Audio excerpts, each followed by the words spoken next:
If things go wrong, they always seem to happen at once, and they just compound on top of each other. And it's pretty easy sometimes to feel beaten when you're faced with all those issues and all those problems, and they all hit you at the same time. But let me tell you, that doesn't mean give up. In fact, it means the opposite. It means it's time for you to fight harder, to dig in. It means it's time for you to go on the war path. And that starts with one of the fundamental laws of combat leadership: prioritize and execute. What's the biggest problem? What's causing the most stress? Family? Okay. Sit them down. Explain where you are at. Be blunt, be upfront, and then give them the simple plan of how you're going to get things back on track. Don't sugarcoat it. You give it to them straight. Next, you got some late payments. Call those creditors up. Explain to them what's going on. Set up some kind of a minimum payment plan so you can start making some progress and get them off your back. And then you got your job. Right? You're falling behind at work. Okay, talk to your boss. Face it. Tell him that you're going to step up your game. Tell him you're going to be at work early, you're going to be at work late, you're going to be at work during lunch, you're going to be wherever you need to be whenever he needs you to be there. Tell him you're going to get after it. And tell him that you're 100% committed to supporting him and the company and the mission. And then you get started. And I'm going to tell you right now, it won't be easy. It will be hard because life is hard. That's what life is. And these challenges that you face, they're going to do their best to take you down. Do not let them. Stand up, dig in. Line up those problems and confront them. Face them. Fight them. Do not let them bring you down. In fact, let those challenges raise you up. Let them elevate you. Let their demands and their trials make you stronger. Let the adversity you face today turn you into a better person tomorrow. So in the future, you look back at these struggles and you say to them, thank you. You made me better.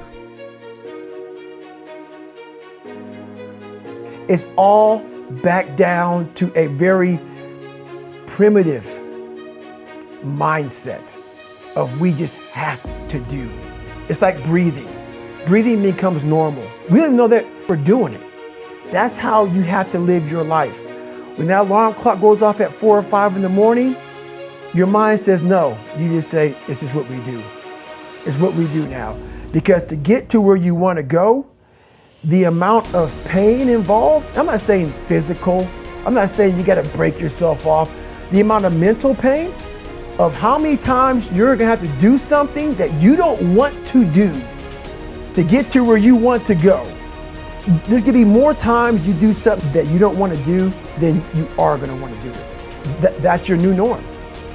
So then it's like breathing. And then once you do this over and over and over again, it becomes like breathing. I don't want to live this lifestyle, but to get to the other side of this, I have to.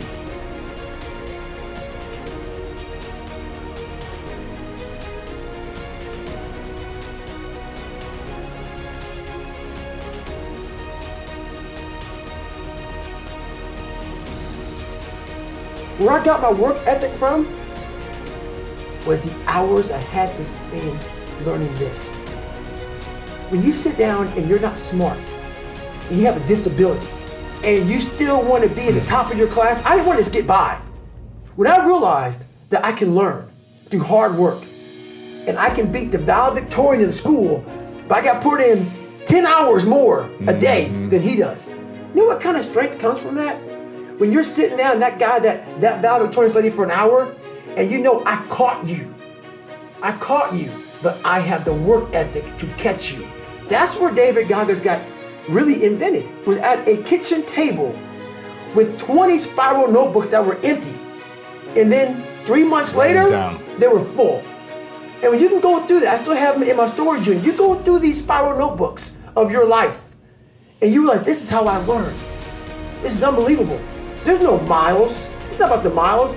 It's that, having a discipline every day to say, for me to learn this one math problem, it's gonna take me 10 hours.